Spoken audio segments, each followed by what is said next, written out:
Kolkata RG കർ medical കോളേജിൽ യുവ ഡോക്ടറെ ബലാത്കാരം ചെയ്ത് കൊലപ്പെടുത്തിയ സംഭവത്തിൽ വീണ്ടും പ്രതിഷേധം ഘടിപ്പിച്ച് ജൂനിയർ ഡോക്ടേഴ്സ് രംഗത്ത് വന്നു.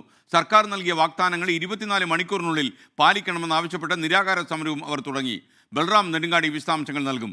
ബൽറാം പറയൂ, കാരണം ഈ അവർക്ക് കൊടുത്ത വാഗ്ദാനങ്ങളൊന്നും പാലിക്കാൻ കഴിഞ്ഞില്ല എന്നാണോ ഇതിൽ നിന്ന് നമ്മൾ മനസ്സിലാക്കേണ്ടത്?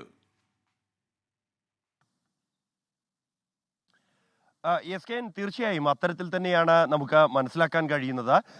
പ്രധാനമായും ഈ കൊൽക്കത്ത RG കർ മെഡിക്കൽ കോളേജിലെ ജൂനിയർ ഡോക്ടർ ക്രൂരമായി ബലാത്സംഗം ചെയ്ത് കൊലപ്പെടുത്തിയ സംഭവത്തിൽ പ്രതിഷേധിച്ച ഡോക്ടേഴ്സിന് സർക്കാർ നൽകിയ വാഗ്ദാനം എന്നുള്ളത് ആശുപത്രികളിലെ സുരക്ഷ ഉറപ്പാക്കും എന്നുള്ളതായിരുന്നു.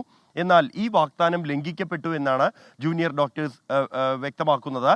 പ്രത്യേകിച്ചും കഴിഞ്ഞ ഒരു മാസത്തിനിടെ തന്നെ പല സംഭവങ്ങളും ഡോക്ടർമാരെ കയ്യേറ്റം ചെയ്യുന്നതും ആക്രമിക്കുന്നതുമായ സംഭവങ്ങൾ ബംഗാളിൽ തന്നെ ഉണ്ടായി, കൊൽക്കത്തയിൽ തന്നെ സംഭവിച്ചു. ഇക്കാര്യത്തിൽ സർക്കാരിന് യാതൊരു വിശദീകരണവും നൽകാനില്ല.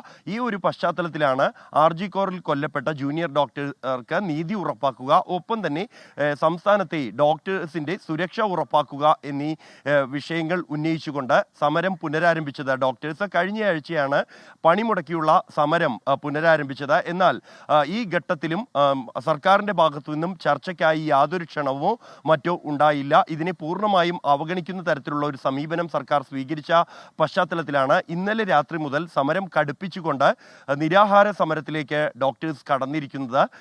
അനിശ്ചിതകാല നിരാഹാര സമരം, മരണം വരെ സമരം ഇരിക്കും എന്നുള്ള പ്രഖ്യാപനമാണ് 6 ഡോക്ടേഴ്സ് നടത്തിയിരിക്കുന്നത്.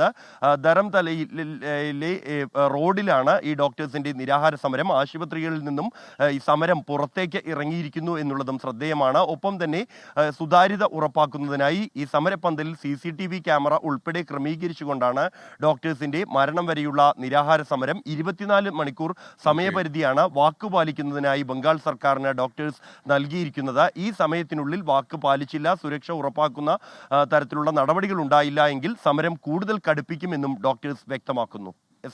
Okay, thank you Balram Nedungadi.